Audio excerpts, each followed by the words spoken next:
느헤미야 4장 16절 15절 오케이 15절부터 죄송합니다. 15절 맞습니다.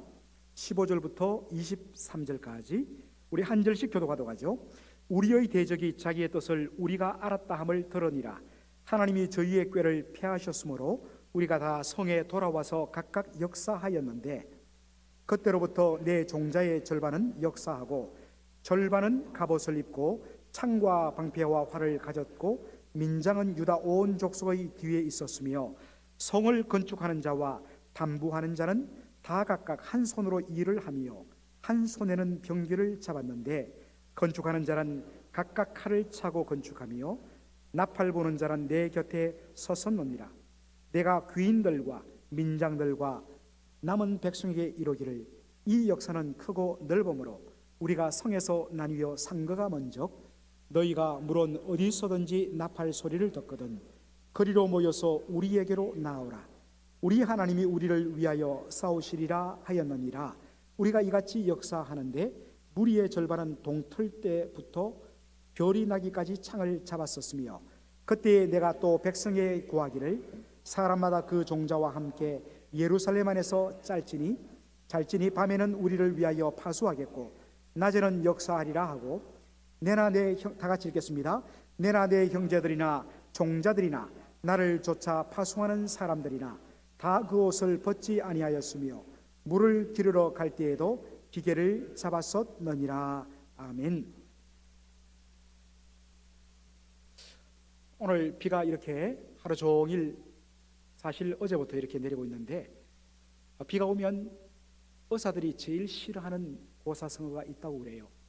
썰렁해도 여러분 참으시기 바랍니다. 뭘까요? 유비무환입니다. 비가 있으면 환자가 없다 뭐 이런 식으로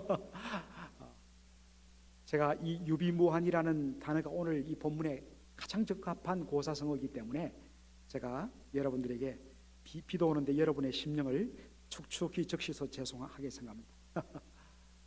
그러나 이 단어가 오늘 느헤미야의 모습을 가장 잘 설명해 준다 그렇게 말씀드릴 수가 있겠습니다. 성벽 전체가 연결되고 또 성벽의 높이가 절반까지 올라갔다는 소식을 듣고서 대적들이 분노하면서 조롱하면서 그리고 고도의 심리전을 펴서 바로 사방에서 예루살렘 북쪽에서는 사마리아의 산발랏이, 예루살렘 동편에서는 바로 암몬 총독 도비야가, 그리고 예루살렘 남방에서는 아라비아 총독 게셈이, 그리고 서쪽에서는 옛날 블레셋 지역에 거주하고 있던 아수도 사람들이 그렇게 몰려와서 일시의 사방에서 몰려와서 사람들에게 공포감을 주면서 그 공포감으로 인해서 사람들이 성벽을 짓고자 하는 열기를 완전히 마음을 꺾어버려 갖고 더 이상 짓지 못하고 방치하도록 하는 것, 그런 고도의 심리 전략을 펴고 그들이 가려고 했었습니다. 그때 느헤미야가 어떡합니까? 적시로 사람들의 공사를 올스탑시키고 모든 사람들을 무장시켜서 성 밖 낮은 곳에 운집시켜서 탁 형태를 갖춰서 그렇게 지키게 합니다. 이 소식을 듣고서 그들의 뜻을 이미 간파했음을 듣고서 이 대적들이 이 계획을 내려놓고 맙니다.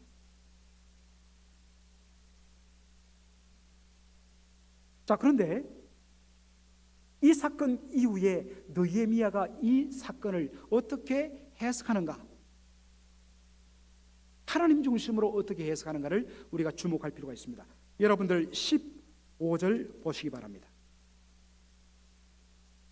우리의 대적이 자기의 뜻을 우리가 알았다함을 들으니라. 하나님이 저희의 꾀를 패하셨으므로, 하나님께서 저희의 꾀를 패하셨다라고 이야기하고 있습니다.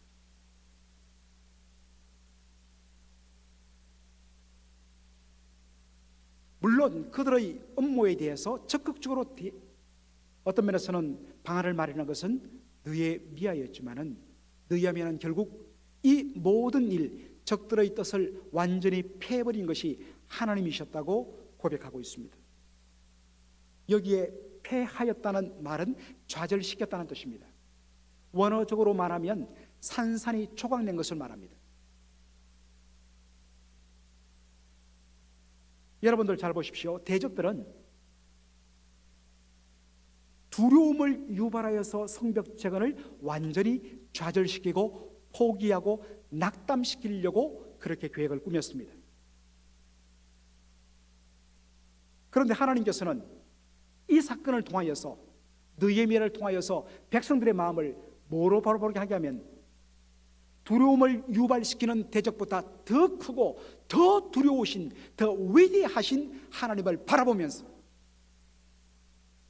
저희들과 함께하는 자보다 우리와 함께하시는 하나님, 그분이 더 강하고 더 위대하시다는 오히려 하나님에 대한 두려움과 경외감으로 충만케 함으로 말미암아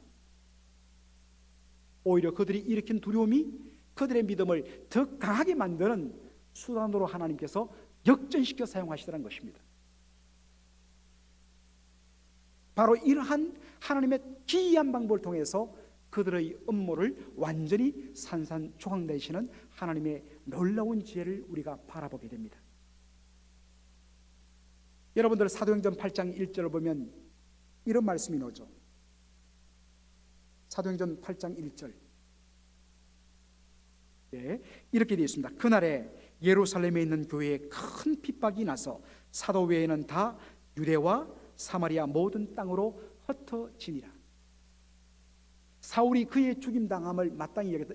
그의 죽음 누굽니까? 스데반의 돌 맞아 죽임당함입니다. 그리고 그날에 스데반이 죽는 바로 그날에 대대적인 예루살렘 교회에 대한 핍박이 일어났어요. 사도들 몇 분만 제외하고 해서는 모든 성도들, 여러분들 예루살렘 교회 성도들이 얼마나 많았습니까? 오순절날 하루만 예수 믿고 회개하고 돌아온 사람이 3,000명이었습니다. 그로부터 시간이 지나면서 한꺼번에 5,000명이 또 주교로 돌아오는 역사가 나타났습니다. 그런데 사도 외에는 온 유대 땅과 사마리아 땅으로 그들이 다 흩어지고 말았습니다. 뿔뿔이 흩어져 버렸습니다. 사울을 비롯한 바로 이 극성적인 유대주의자들의 어떤 면에서는 싸움은 이긴 것처럼 보였습니다. 그들의 주도자에는 스데반을 죽였고 그리고 일부의 모든 성도를 다 흩어버렸기 때문입니다. 그들이 이긴 것처럼 보였습니다. 그런데 그 다음에 무슨 장면이 나옵니까? 자, 사도행전 8장 3절 한번 보죠. 사울이 교회를 잔멸할 새 각 집에 들어가 남녀를 끌어다가 옥에 넘김이라. 교회를 완전히 잔멸, 디스트로이 시켜버립니다. 그리고 집에까지 들어가서 예수 믿는지 안 믿는지 확인하면서 샅샅이 색출해버립니다. 미처 피하지 못한 사람까지 다 잡아들입니다. 이제는 예수의 옛자도 끝내지 못하도록 우리가 이겼다라고 생각합니다. 그런데 사도행전 8장 4절에 그 다음에 어떤 장면이 나옵니까? 그 흩어진 사람들이 핍박을 받아서 목숨을 구걸하기 위해서 뿔뿔이 사방으로 도망쳤던 그 사람들이 그 두려움 때문에 다시는 복음의 복자도 예수의 옛자도 꺼내지 못하려고 생각했던 그 두려움 받은 그 사람들이 흩어진 곳에서 두루 다니며 뭘 전했다고요? 복음의 말씀을 전할세 복음이 오히려 그 핍박으로 인해서 확산되는 놀라운 역전이 일어납니다. 이 사건을 통해서 유대주의자들의 그 꾀를 하나님께서 완전히 패시고 마른 것입니다.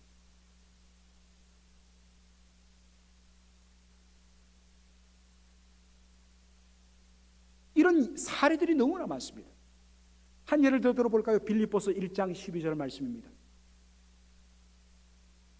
여러분들 제가 설교 때마다 빌립보서를 자꾸 인용하는 이유는 이제 얼마 후면 제가 빌립보서를 강의한다는 의미이기도 합니다. 자, 12절을 우리 한번 읽어볼까요? 시작. 형제들아, 나에 당한 일이 도리어 복음의 진보가 된 줄을 너희가 알기를 원하노라. 지금 바울이 당한 일이 무엇입니까? 옥에 갇힌 것입니다. 그래서 빌립보서는 옥중서신인 것이죠. 더 이상 갇혔기 때문에 복음을 전할 수 없습니다. 바울이 갇혔기 때문에 복음 전파는 중단되어야 합니다. 그런데 바울이 뭐라고 이야기합니까? 나의 갇힘이, 나의 당한 일이 도리어 복음의 뭐가 되었다? 복음이 더 왕성하게 확장되는 계기가 되었다는 이야기입니다. 13절 14절 우리 한번 볼까요? 이러므로 나의 매임이 그리스도 안에서 온 시대 안과 기타 모든 사람에게 나타났다. 여기에 시위대란 것은 바로 황제를, 로마 황제를 경호하던 경호부대입니다. 그 당시 최고 엘리트 중에 엘리트들만 뽑혔던 사람들이 이 시위대, 왕실 경호대에 소속되었습니다. 장교들입니다. 귀족들입니다. 그런데 나의 매임으로 인하여서 그리스도 예수의 복음이 바로 로마의 가장 심장부, 그 사람들에게 전해졌다는 것입니다. 사람들은 그를 가두면 복음이 이제 끝나는 것으로 알았는데, 가두었는데 오히려 그것이 복음을 더 진보시키더라는 것입니다. 그리고 14절, 형제중 다수가 나의 매임을 인하여서 주 안에서 신뢰함으로 겁없이 하나님의 말씀을 더욱 담대히 말하게 되었다. 바울이 갇히고 너희들도 바울처럼 저렇게 복음 전하면 잡힌다고 오히려 사인을 주었는데, 그 사람들의 마음속에 바울에 대한 사랑으로 인해서 더욱더 담대하게 목숨을 내놓고 복음을 전하는 놀라운 복음의 진보가 이루어졌다는 것입니다. 그들의 꾀를, 악한 세력의 꾀를 하나님께서 도리어 그것을 통해서 하나님의 일을 더 확대시키고 복음의 진보를 드러내는 것을 통해서 하나님께서 악한 자들의 그 짧은 생각을 완전히 패해버리고 깨뜨리시는 놀라운 역사가 나타납니다. 여러분, 우리가 모든 사건, 우리에게 일어나는 좌절과 낙심과 패배와 절망과 두려움, 솔직히 이 부분에서 자유하면서 전부 다 할렐루야 할 사람 어디 있습니까? 없습니다. 처음에는 낙심하고 두려워해요. 도망칩니다. 살기 위해서 도망쳐요.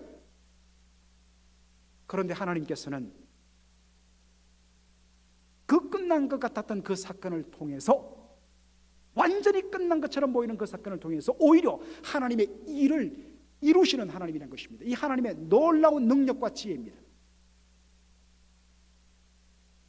우리가 말씀을 보면서 이러한 사건들을 기억하면서 우리가 우리 앞에 놓인 사건을 하나님 중심으로 God-centered interpretation, 하나님 중심의 해석을 해낼 줄 알아야 합니다.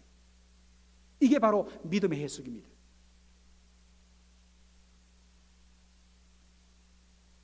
그 절정은 예수 그리스도의 십자가죠. 여러분들, 예수님 죽일 때에 유대 지도자들이 뭐라고 이야기합니까? 제가 여러 번 이야기했죠. 십자가에 못 박으소서, 십자가에 못 박으소서.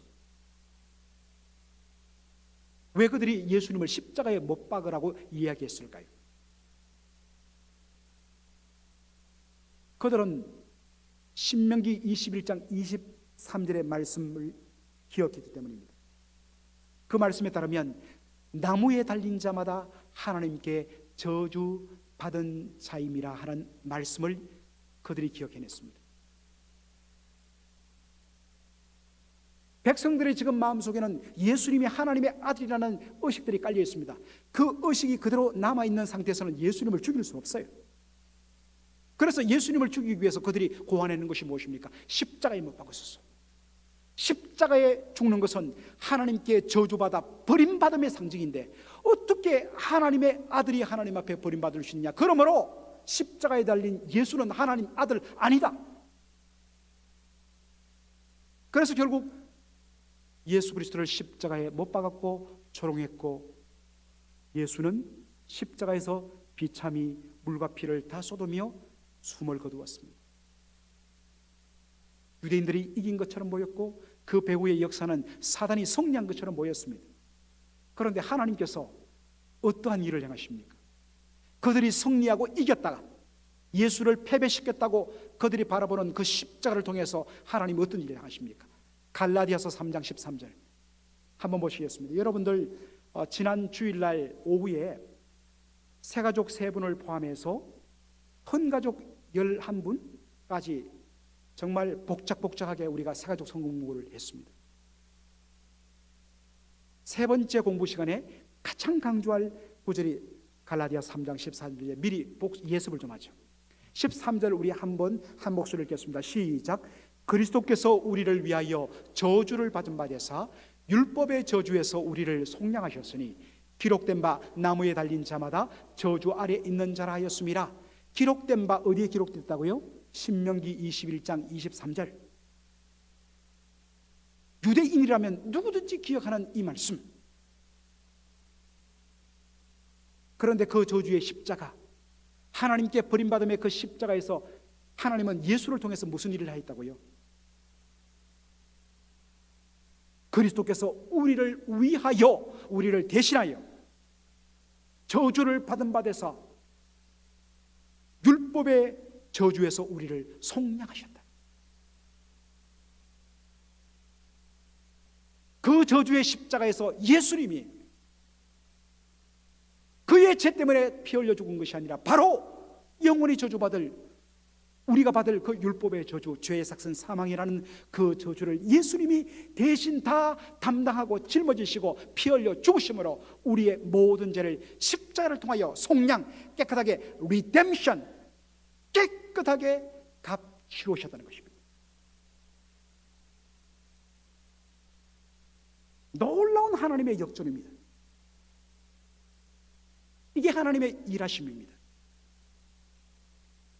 사랑하는 성도 여러분, 지금 여러분 앞에 놓인, 그리고 좀 더 우리가 확대해서 우리 맥걸린 한인 장로 교회 공동체를 바라보면서 여러분들 답답하며 어려운 수많은 여러분들 문제를 보시게 될 거예요. 그때마다 그 문제 자체에 함몰되는 것이 아니라 힘들게 하는 이 문제가 도리어 하나님의 하나님 되심을 드러내고 오히려 그것을 통해서 하나님의 역사를 더 확대시키는 방법으로 만들어 사용하시는 하나님의 위대하시고 크신 능력과 하나님의 지혜를 바라보라. 여러분의 삶을 그렇게 해석하십시오. 하나님은 여러분의 그 믿음의 해석들을 그대로 사용하십니다. 여러분 분명히 아십시오. 불의한 자들의 계획과 술수 너무너무 교묘하고, 그리고 그것을 막을 수 있는 우리의 힘은 너무나도 약하여서 도저히 감당할 수 없을 것처럼 보입니다. 그러나 분명한 것은 하나님께서 우리의 편이 되시고 하나님이 우리를 위해서 싸우시며 그분의 지혜와 그분의 능력을 동하여 우리를 위하여 싸우시며 일하시는 이상 누가 우리를 대적하리요? 하나님이 우리를 위하시면 누가 우리를 대적하리요? 누가 우리를 싸워서 이길 수 있으리요? 하나님의 놀라운 지혜, 그들의 악한 꾀를 도리어 하나님의 영광과 하나님의 교회의 견고함으로 바꾸시는 하나님의 놀라운 지혜를 바라보라. 이게 하나님의 일하심입니다. 이런 하나님을 우리가 딱 맞닥뜨리고 이렇게 일하시는 하나님을 우리가 만났을 때 우리의 입에서 God is awesome, 하나님 너무너무 놀랍습니다. 그럴 때마다 우리의 믿음이 한나게 팍 점프합니다.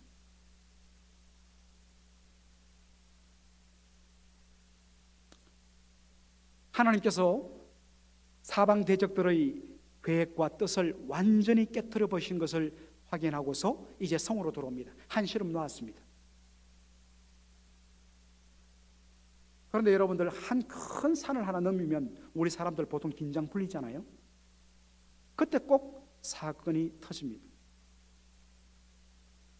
뭐 여기 우리 군대 갔다 오신 분들 여러분 계시는데, 군대에서는요 정말 입에 단내가 나는 너무너무 고통스러운 훈련 받을 때는 절대로 사고 안 나요. 분기가 바짝 듭니다. 그리고 훈련 다 끝마치고 나서 돼지 잡고 막걸리 돌리면서 한잔하고 휴가 주면 그때 사건을 일으킵니다. 우리는 그리스도의 영적인 군사로서 어떠한 일이 한번 끝났을 때 바로 그때가 더욱더 깨어 경성하여서 하나님의 은혜를 구하며 더 준비해야 할 때라는 것을 오늘 본문 말씀이 보여줍니다. 그래서 이제 좀 쉬십시다. 너무 우리 긴장했네요. 그럴 때 다시 전열을 재정비합니다. 그래서 어떻게 하냐면 자신의 종자, 자신이 데리고 있던 그 경비병들, 그 사람들의 절반은 지키고 절반은 일하고, 또 한 무리가 밤에 밤새도록 파수하면, 밤새도록 경비를 쓰면 서로 교대로 그 다음에 또 그렇게 하고, 일을 하면서도 한 손에는 칼을, 한 손에는 그리고 이 흑손을 들고 그렇게 일을 하는, 그리고 심지어는 물을 떠러 갈 때도 물통과 더불어 한 손에는 창을 들고 가는, 항상 대비하는, 그리고 한쪽에서 사인이 오면, 한쪽에서 호각이 불고 나팔이 강하게 오면 모든 건 내려놓고 내일처럼 달려가서 함께 힘을 모으는, 이러한 다양한 전략들을 짜서 그렇게 연습하고 그렇게 실질적으로 일합니다. 사랑하는 성도 여러분, 제가 참 그런 것들을 요즘 많이 느껴요. 이제 우리 교회 조금 분위기 좋아진다. 와, 좋다. 그래서 꼭 그 이야기를 하면, 요즘 분위기 너무 좋네 하면 분위기가 확 나빠지더라고요. 야, 그래도 요즘 사람이 많네 하면 벌써 여기서 서로 막 뜯고 싸우고 막 울고 막 그런 일들이 막 생기고요. 바로 여러분들이 일이에요. 이제 조금 수요 예배, 토요 새벽이 막 와, 우리 교회 막 살아나네요. 막 성도들이 이렇게 이야기하고 제 마음에 이제 뭐 좀 돼가나? 그러면 꼭 엎드려 기도하게 만드는 일들이 생기더라고요. 정말 인간적으로 미치겠더라고요. 그런데 느끼는 거 뭐겠습니까? 너 깨어 있어라. 허리띠 풀지 말라. 그럴 때일수록 더 마음의 허리띠를 동이라. 근신하여 깨어 기도하라. 주마 가편, 주마 달리는 말에 가편, 채찍을 가는 것처럼. 왜 우리 선배 목사님들이, 또 제가 섬기던 왜 담임 목사님이 그때 왜 그렇게 성도들을 어떤 의미에서는 좀 이렇게 풀어주지 않고 잘 될수록 더욱더 긴장시키고, 왜 그랬을까? 그때는 솔직히 저도 부목사로서 너무 쫀다. 저도 피곤하거든요. 이제는 좀 제발 플리즈. 그때는 좀 그랬습니다. 근데 이제 조금 그 이유를 알 것 같아요. 여러분들을 좀 쪼도록 하겠습니다. 때로는 강권이 필요해요. 사랑하는 성도 여러분, 이것은 담임 목사만의 일이 아니에요. 여러분들, 우리 시무 장로님들만의 일 아니에요. 뻔뜻하면 장로들이 일 안 하고 막 그렇게 소리는 질러놓고 한 번도 격려하거나 도와주지 않는 모습들을 종종 제가 봅니다. 그래서는 안 됩니다. 여러분들, 이 일은 우리 모두의 일이에요. 함께 도와주셔야 됩니다. 약하고 부족한 부분이 있어요. 메꿔 주셔야 돼요. 때로는 격려가 필요해요. 여러분의 답답함에 억울함만 말하는 것으로 일이 해결되지 않습니다. 도와주셔야 돼요. 손을 잡아주시고 격려가 필요해요. 그래서 모든 성도들이 함께 깨어서 기도하고 하나님의 은혜를 받는 이런 자리가 있을 때마다 정말 허리에 띠를 띠고, 누구 바라보지 않고, 난 누구 때문에 안 나와, 난 누가 열심히 하기 때문에 안 나와, 제발 그러지 마시고 내 한 사람 끼어서 다른 한 사람을 살리고 책임질 수 있다면 내가 주의 일을 하리라. 여러분, 이런 마음으로 우리가 좀 나와야 됩니다.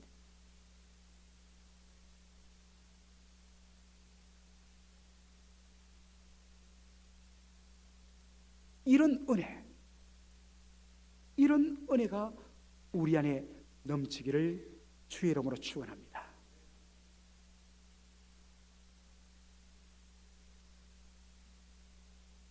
제가 느헤미야를 보면서 너무너무 귀한 것을 발견하는데, 느헤미야는요 자기 할 일을 최선을 다했어요. 최선을 다해서 유비무환합니다. 그러면서도 그냥 습관적으로 하나님의 은혜예요, 하나님의 돌보심이에요, 그냥 습관적으로 붙이는 것이 아니라 자기가 100% 최선을 다하면서도 하나님의 100% 인도와 도우심과 하나님의 전적인 은혜를 전적으로 의지하는 그런 고백을 항상 같이 하고 있어요. 오늘 보십시오. 그렇게 계획을 세우고 깨어서 유비무환을 한 후에 느헤미야 4장 20절에 뭐라고 고백합니까? 사람들을 격려한 후에, 도전을 준 후에 20절 뭐라고 이야기해요? 우리 하나님이 우리를 위하여 싸우시리라. 우리 하나님이 우리를 위하여 싸우시리라. 철두철미하게 자신들의 모든 정성을 다하여 유비무한 방비를 다한 후에 뭐라고 고백합니까? 하나님께서 우리를 위하여 싸우시리라. 이 말을 반대로 뒤집으면 무엇입니까? 하나님이 우리를 위하지 아니하시면, 하나님이 우리를 위하여 싸우지 아니하시면, 하나님이 우리를 위하여 세워주지 아니하시면, 하나님께서 우리를 위하여 지켜주지 아니하시면 우리의 수고가 헛되고 파수꾼의 밤새워 깨어 노력함이 허사로다는 시편 127편의 1절의 고백이 여기에 담겨 있는 것입니다.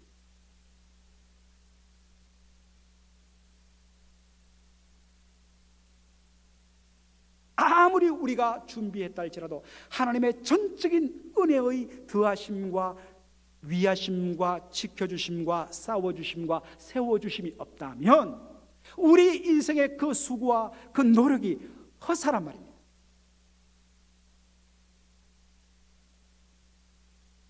여러분들 지금 열심히 여러분의 가정을 세우기 위해서, 여러분의 비즈니스를 세우기 위해서 노력하시는 줄 알아요. 열심히 해야 돼요.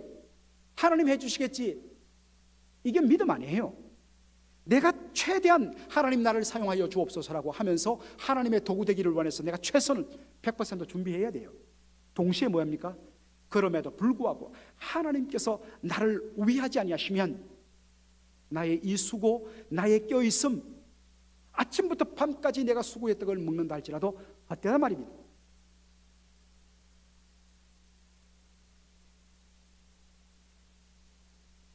사랑하는 성도 여러분, 그런 것 때문에 여러분이 하고 있는 모든 일에 지혜와 능력과 노력과 최선을 다해서 여러분 준비하시기 바랍니다. 그러나 동시에 100% 하나님의 전적인 은혜와 사랑을 믿고 의지하는 여러분 되기를 소원합니다. 저도 마찬가지예요. 목회를 하는데 정말 저도 굉장히 어떤 면에서는 나름대로 최선을 다한다고 하는데 보니까 좀 허술한 부분도 있어요. 그래서 이 말씀을 보면서 정말 더 꼼꼼하게 한 번 더 점검하고 한 번 더 체크하고 정말 꼼꼼하게 점검해야겠구나. 그냥 나는 단순하게 쉽게 이렇게 말하며 생각하는데 그것이 정말 기대했던 성도들에게는 낙심이 될 수도 있고 또 저의 어떤 부족함이 드러날 수도 있잖아요.